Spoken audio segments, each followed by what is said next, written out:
1 Tessalonicenses 5, de 12 a 23.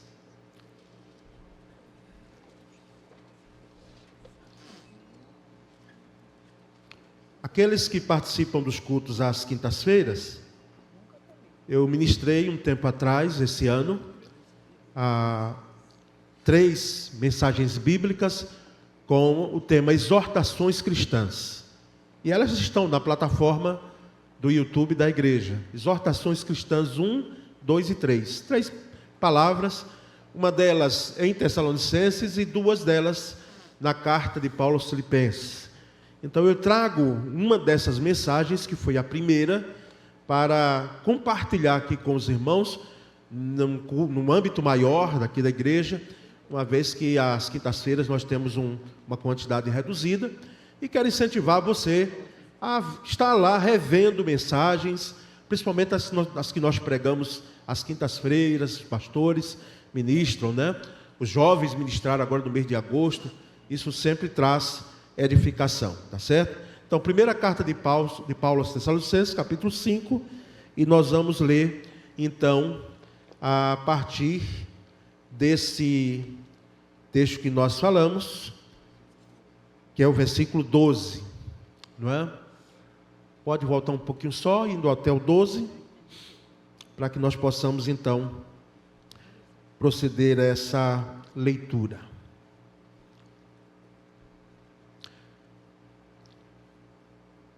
E diz assim: rogamo-vos, irmãos, que reconheçais os que trabalham entre vós e que presidem sobre vós no Senhor e vos admoestam, e que os tenhais em grande estima e amor, por causa da sua obra, tende paz entre vós. Rogamo-vos também, irmãos, que admoesteis os desordeiros, consoleis os de pouco ânimo, sustenteis os fracos e sejais pacientes para com todos. Vede que ninguém dê a outros mal por mal, mas segui sempre o bem, tanto uns para com os outros, como para com todos. Regozijai-vos sempre, orai sem cessar. Em tudo dai graças, porque esta é a vontade de Deus em Cristo Jesus para convosco. Não extingais o Espírito, não desprezeis as profecias. Examinai tudo, retende o bem. Abstende-vos de toda a aparência do mal. E o mesmo Deus de paz vos santifique em tudo, e todo o vosso espírito e alma e corpo sejam plenamente conservados, irrepreensíveis, para a vinda de nosso Senhor Jesus Cristo. Amém. Graças a Deus. Vamos orar um pouco mais? Senhor, nós te agradecemos nessa manhã, pela oportunidade também que temos de ministrar a tua palavra. Senhor, que ela cale profundamente em nossos corações, e que a tua igreja seja edificada, e como já oramos, que o teu nome seja glorificado. Essa é a nossa oração, em nome de Jesus. Amém. Exortações a uma igreja operosa. Esse é o título que nós trazemos, irmãos. A voz não está das melhores, por isso que vou deixar com os irmãos, não é? Isso faltando, né? Dentro daquilo que todo pregador quer, que é uma voz boa. Deixei de stand-by os pastores, mas entendemos que podemos ministrar, pelo menos nesse primeiro momento, hoje pela manhã. À noite Deus proverá, porque é uma devocional menor, não é? No culto cantado. Mas, irmãos, a igreja em Tessalônica é uma igreja que nasceu da segunda viagem do apóstolo Paulo, junto com Silas, junto com Barnabé, naquela segunda viagem, e o apóstolo Paulo passou pouco tempo nessa igreja. Por isso a necessidade dele escreve 2 cartas. A primeira carta aos Tessalonicenses e a segunda carta a essa igreja em Tessalônica. Então é uma igreja que tem um perfil operoso, porque lá no capítulo 1, no versículo 3, e que inclusive trouxemos aqui há um tempo atrás, reflexão bíblica com os irmãos, não é? Uma mensagem bíblica nesse versículo 3 do capítulo 1, que diz que era uma igreja que tinha uma fé que era uma fé operante, tinha um amor que trabalhava, não é? Um amor que labutava, e nutria uma esperança muito sólida na volta de Jesus Cristo. A ponto que nós já comentamos aqui, reiteramos, de alguns na igreja em Tessalônica entenderem de que uma vez que Jesus estava para voltar, e eles viam aquilo ali como para aqueles dias, não é? E assim deve ser também para nós. Está próximo, embora alguém pode dizer, mas 2000 anos, ou mais de 2000 anos, essa mensagem ter sido propagada e Cristo não voltou. Mas essa igreja, alguns dela, chegaram até a cessar suas atividades, não é? Pararem de trabalhar, pararem de terem os seus afazeres. Isso também o apóstolo Paulo vai exortar, vai chamar a atenção daqueles que estavam fazendo isso, porque que Jesus Cristo vai voltar é fato para nós, não é? Que cremos na volta gloriosa de Jesus, mas que Ele volte e nos encontre em atividade, não é? Em ação. Então, esse é um contexto breve da igreja em Tessalônica. E aqui eu gostaria de trazer, pelo menos, alguns aspectos em relação a essas exortações a uma igreja operosa, a uma igreja que estava em ação, que é assim que eu vejo também a nossa igreja. É uma igreja operosa, é uma igreja que não é perfeita, porque não existe a igreja perfeita, não é? Perfeito é Deus, mas é uma igreja onde a membresia, o seu povo, aqueles que integram a igreja, eles fazem por onde, ou procuram fazer por onde, a obra de Deus, a missão que foi dada à igreja, ela seja evidenciada. E o primeiro aspecto, ou ponto que eu quero destacar aqui nesse texto, e nós vamos nos ater ao texto, né, que lemos, é em relação dos crentes com a liderança da igreja. A relação da membresia, vamos dizer assim, da igreja, com a liderança da igreja, com os pastores, com os diáconos, que são oficiais, não é, que nós entendemos da igreja, até também aqueles que estão à frente de ministérios da igreja, ou de departamentos, enfim, aqueles que têm uma liderança. Especificamente no texto, se refere aos líderes, pastores, tá certo? Ou bispos também, como eram chamados, né? Então, nos versículos 12 e 13, nós temos claramente isso. O apóstolo Paulo dizendo: irmãos, pedimos que vocês tenham em grande apreço os que trabalham entre vocês. É um pedido do apóstolo Paulo, é uma solicitação dele. Aqui Paulo é interessante porque ele tinha como mestre, né? Como aquele que era apóstolo de Cristo, até dizer: olha, façam isso porque eu estou ordenando, não é? Mas ele vem pedir, ele vem implorar, ele vem fazer um clamor à igreja em relação ao trato da igreja, da sua membresia com a sua liderança. Peço a vocês que tenham em grande apreço os que trabalham entre vocês, não é?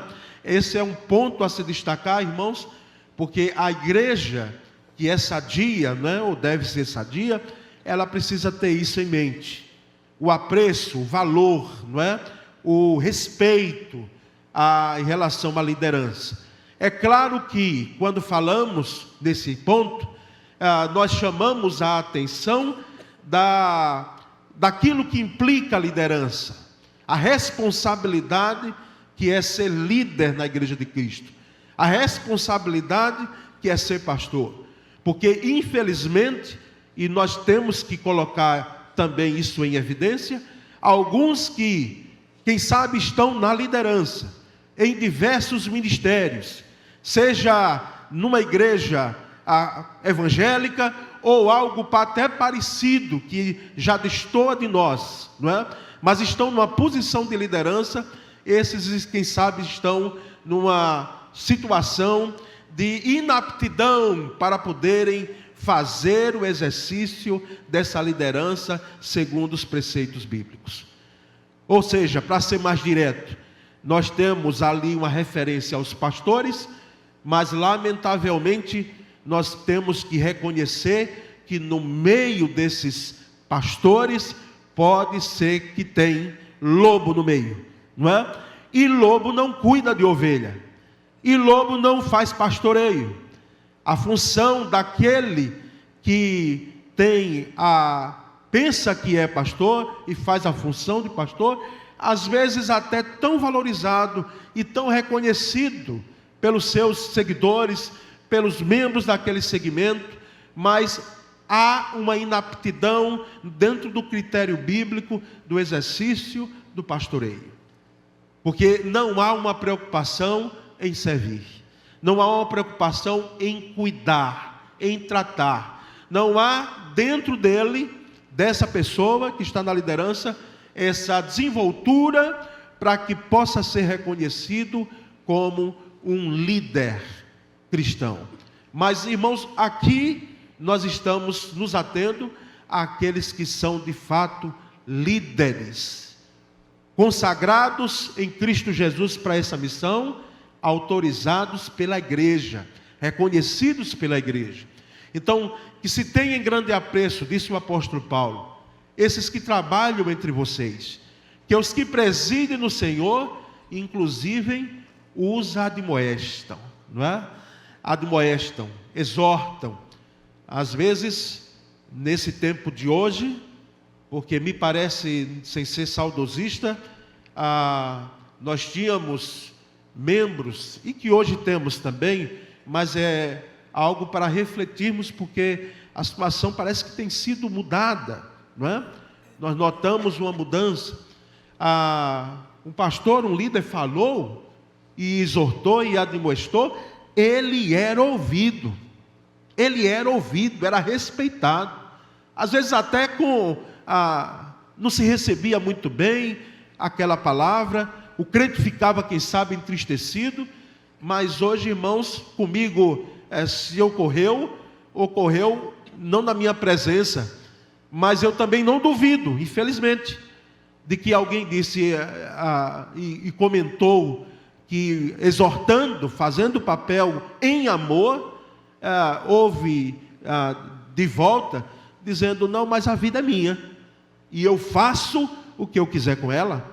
Então, é algo que nós percebemos em relação à figura, a relação dos crentes com a liderança, que é preciso um cuidado em atentar à exortação dada em amor por um líder.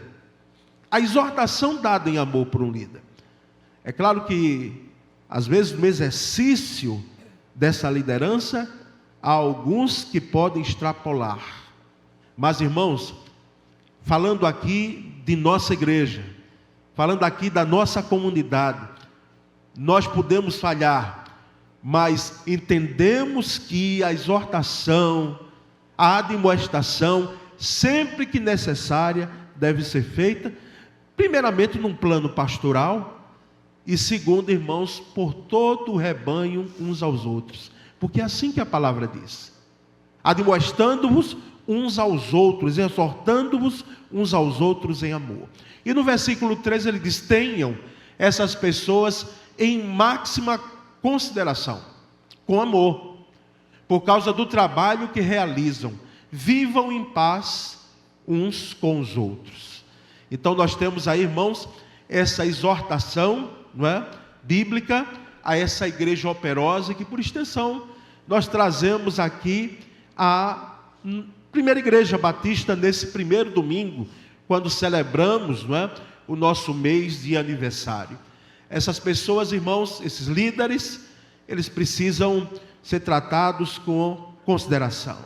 E eu dou graças a Deus, irmãos, me permitam, que muitas vezes, pode ser que a palavra, ela não cale bem, ela não seja recebida com tanto sorriso aberto, mas pelo menos, irmãos, respeito nós não apenas queremos, mas é salutar em relação à liderança.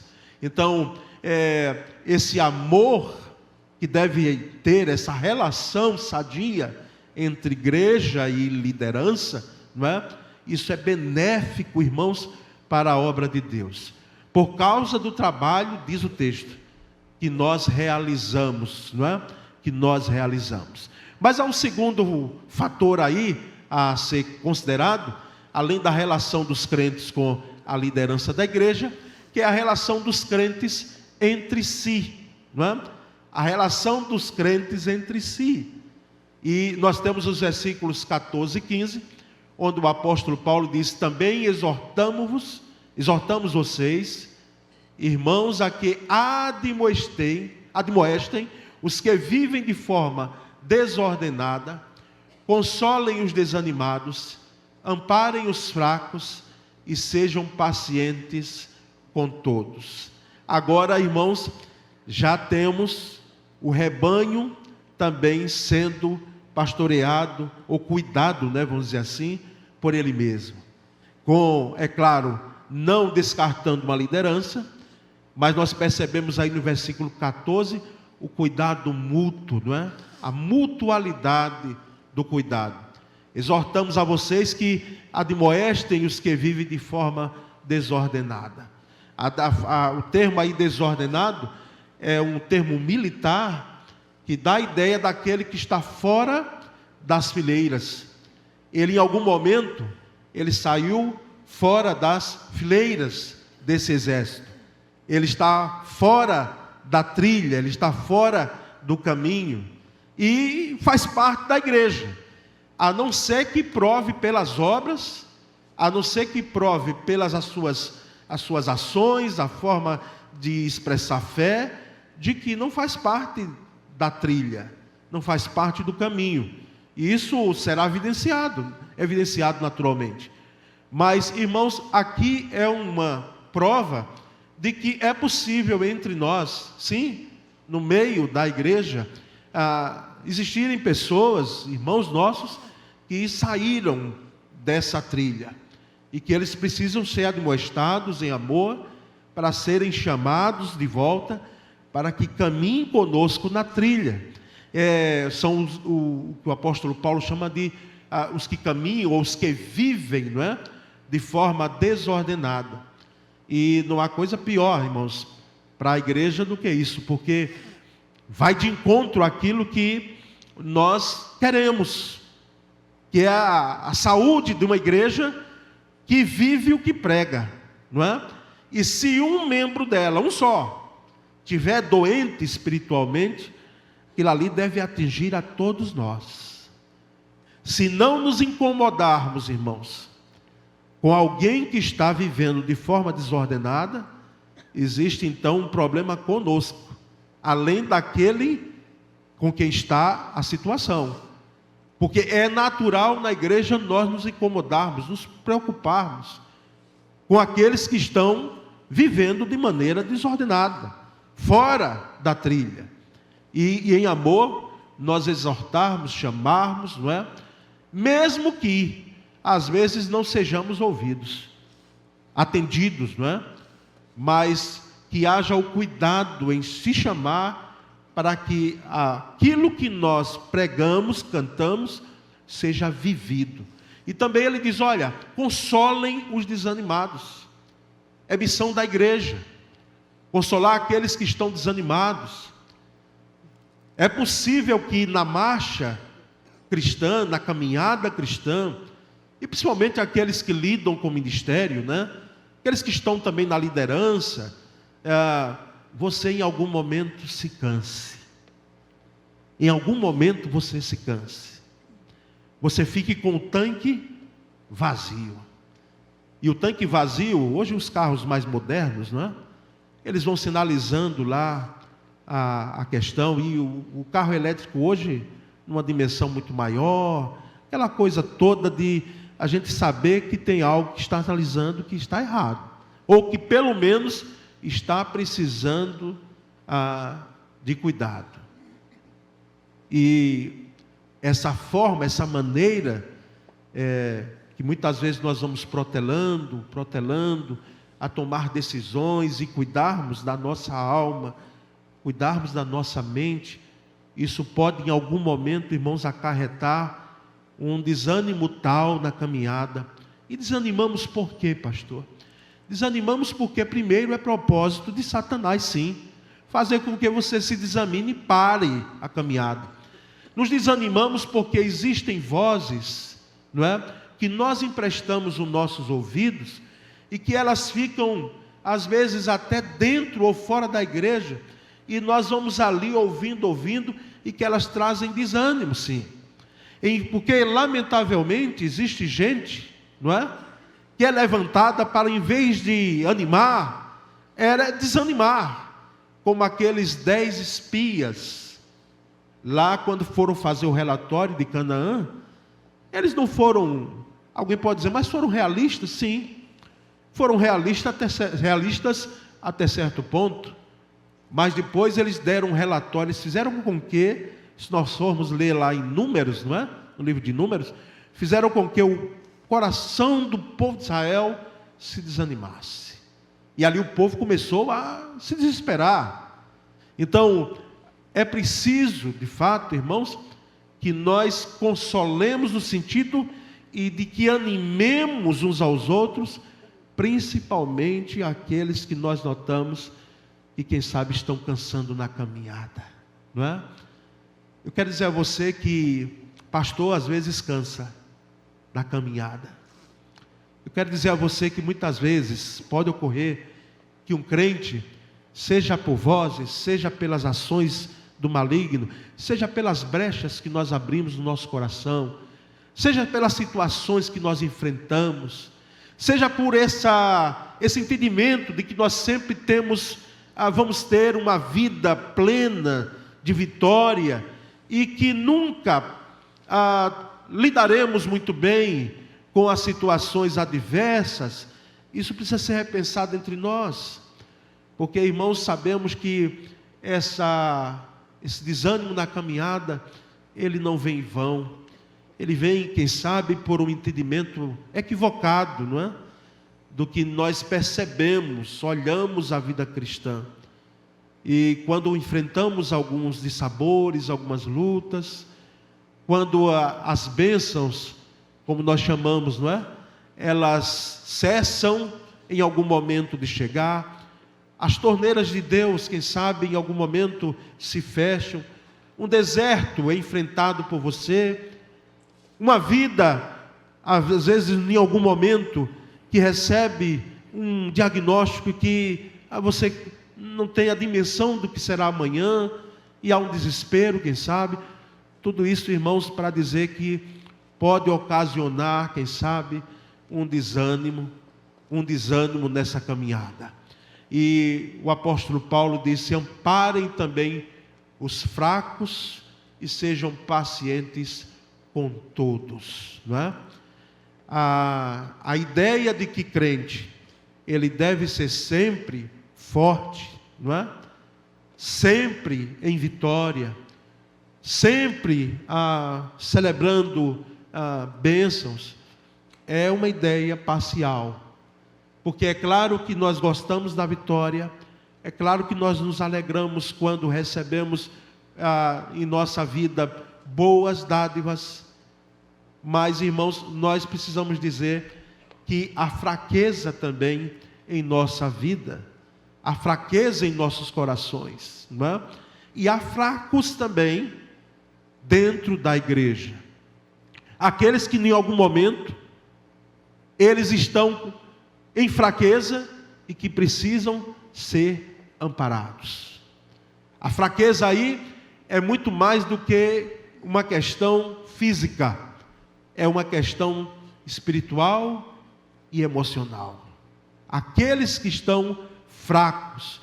Por isso que essa ideia da igreja de um grande hospital, onde todos nós, em algum momento, em alguma situação, nós precisamos de socorro, nós precisamos de cuidado. E o versículo 15, o apóstolo Paulo, em relação aos crentes entre si, ele diz: tenham cuidado para que ninguém retribua aos outros mal por mal, não é? Nessa paciência que o versículo 14 termina dizendo, ele diz: olha, não retribuam mal por mal. É uma exortação à igreja do Senhor. Sejam pacientes com todos.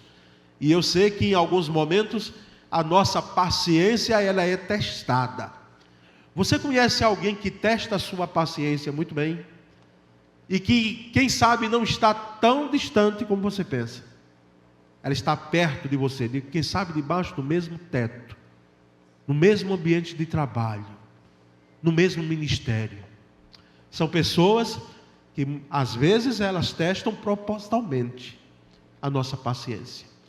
Outros até de maneira inadvertida fazem aquilo.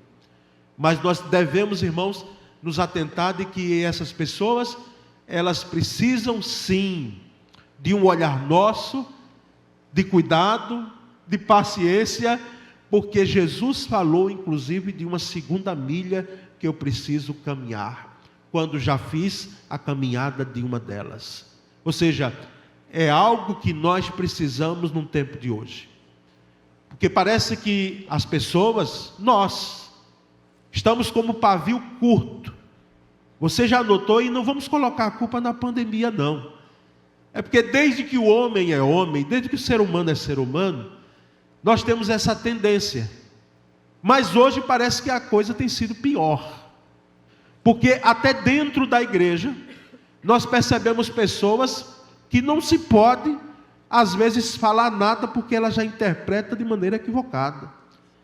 E são pessoas que muitas vezes nós precisamos ter paciência e exortá-las em amor, e inclusive estas poderem entender que algumas vezes, para não dizer muitas vezes, elas estão agindo de forma equivocada. Porque nós precisamos ser pacientes uns com os outros, não é? E o versículo 15 termina, o apóstolo Paulo, dizendo: olha, pelo contrário, procurem sempre o bem uns dos outros e o bem de todos. Esse é um grande desafio, irmãos, para todos nós. Procurarmos o bem de todos e o bem de cada um. Numa instituição, não é, que é chamada de família, como nós temos aqui, uma grande família, que igreja é. E temos o texto bíblico. Então, irmãos, essa relação entre os crentes em si traz essas implicações, já viu? De nós podermos nos atentar a cada exortação desta, trazendo para cada um de nós. E aí nós vamos a um terceiro aspecto e último, porque o primeiro deles foi a relação entre liderança e igreja, não é? O segundo, a relação entre os crentes, e agora a relação dos crentes com Deus, com o Senhor da igreja. E aí os versículos são em maior quantidade, embora frases curtas. É como o apóstolo Paulo tivesse, segundo os comentaristas, ele dando assim aquelas ordens curtas, não é? Aquelas frases de efeito não apenas, mas frases curtas, uma voz de um comando curto. E ele vem e diz: estejam sempre alegres. E isso em relação, é claro, pode ser com a comunidade, uns com os outros, mas estejam sempre alegres em relação a Deus. A alegria nossa em Cristo Jesus. O fato de nós termos não uma alegria que é de acordo com as circunstâncias, mas uma pessoa que é Cristo que nos faz alegre, que é a nossa alegria, que é a nossa felicidade. Então estejam sempre alegres. Pode ser que alguém lendo à primeira vista diga: e a tristeza onde é que fica, pastor? Será que Paulo não lembrou desse aspecto de que há momentos que temos tristeza? E como é que nós vamos encaixar os momentos de tristeza, de dissabores, de lamento, quem sabe até de choro, com alegria? Irmãos, a palavra alegria, que inclusive é fruto do Espírito, né? Ela está muito além daquilo que nós podemos expressar fisicamente, ou que não expressamos, porque às vezes engolimos, não é? Guardamos para nós. A alegria aqui, o apóstolo está dizendo, olha, sejam sempre alegres, não é no sentido de estar esboçando um sorriso, para com todos sempre, não. Façam da alegria o motivo maior de vocês, porque vocês têm um Deus que é poderoso. Esse é o sentido da alegria. Vocês estejam sempre alegres, porque esse Cristo que vocês esperam, ele estava dizendo à igreja em Tessalônica, esse Cristo, ele não brincou com as suas promessas. De fato, ele vai voltar. Então, é uma alegria que independe das circunstâncias. Orem sem cessar, é uma outra exortação. Em relação a Deus, clame a Deus. Separe tempo para estar em comunhão com Deus. Eu sei que um dos conceitos mais simplórios que nós temos de oração é falar com Deus, né? E é isso. Só que não é só isso. Oração é comunhão com Deus. A igreja em comunhão é o crente em comunhão com Deus. E comunhão é partilha. Às vezes eu fico pensando, eu digo, meu Deus, como nós somos. Nós às vezes oramos ao Senhor e quem sabe até na pressa da resposta, nós não esperamos a resposta. Ou às vezes oramos só para pedir. Não oramos para nos deliciar, para contemplar, para meditar na beleza de Deus, sem pretensão alguma de pedir nada. Uma vez eu fiz um teste numa dessas congregações que eu passei, e eu disse, irmãos, nessa noite, era noite culto, dia de semana, culto de oração, da palavra, vamos fazer o seguinte, não vamos orar pedindo nada, tá certo? Tá certo, pastor, vamos lá. E eu sabia que no meio das orações de gratidão, de louvor, haveria petição. Sabia. E aí quando começamos, eu comecei para pelo menos dar o exemplo, né? E comecei a falar, comecei a expressar a oração diante do Senhor. Senhor, muito obrigado por isso, obrigado. Terminei, que eram orações curtas. E aí outros irmãos foram, e depois começamos a pedir. É natural. Até como eu digo, se aqui no culto de quinta-feira, se nós já pedimos sem Jesus dizer nada, imagina ele dizendo lá em Mateus 7,7, pedi e dar-se-vos-á, né?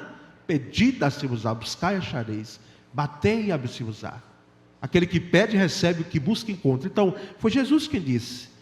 Mas pense comigo, já pensou um momento de oração, de comunhão com Deus, que você só agradeça? Já viu uma oração de uma criança? Que aqui os que nasceram no Evangelho nós fizemos? Qual é o tipo do teor da oração da criança? Papai do céu, né? Obrigado pelo papai, pela mamãe, pela comida, né? Pelas tias, às vezes inclui as tias, né? As tia e amém. Gratidão pura, porque é assim que nós ensinamos. Agradecer. Mas nós sabemos, irmãos, que agradecer em comunhão com Deus, em oração, é algo maravilhoso. Chegarmos diante dEle pelo que Ele é, e não pelo que Ele faz. Pelo que Ele é, contemplar a sua beleza, a sua formosura, não com os nossos olhos limitados, mas com os olhos da fé, pelo que Deus é. Me admirei há um tempo atrás, lendo um livro, de alguém que dedicava 10% do dia, do dízimo do dia, não é? Em oração e leitura da palavra. Era o meu sonho, era o meu desejo, 10% do dia. Eu sei que você pode dizer, pastor, é porque o senhor não conhece o meu dia quando começa. O senhor não sabe como é que começa a segunda-feira, não é? A correria quanto é. Imagine separar 10% de 24 horas, não é? Irmãos, se for isso de uma vez toda, não vai. Mas você já pensou, você fazendo os seus afazeres, e você tendo, em vez de momento de oração, você tendo uma vida de oração? Porque o momento é importante, parar é importante, cessar todas as atividades.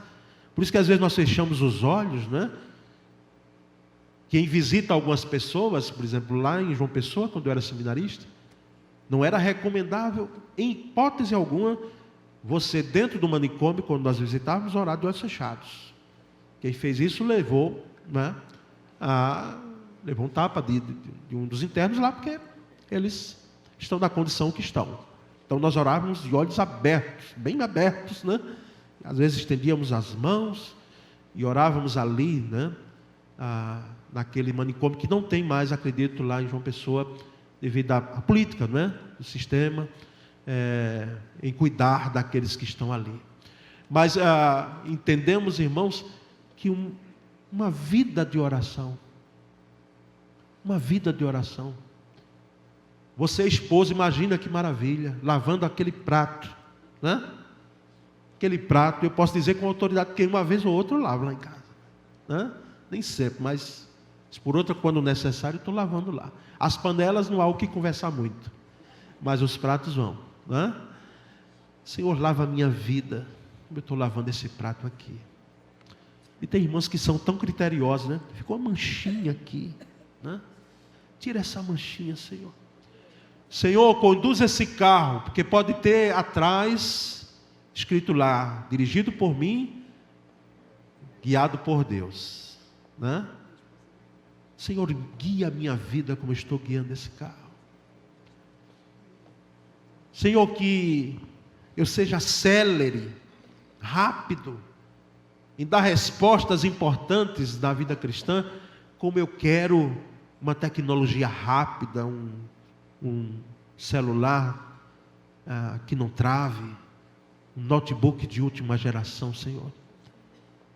Você já pensou nisso? Em vez de termos momentos de oração, temos uma vida de oração. Orai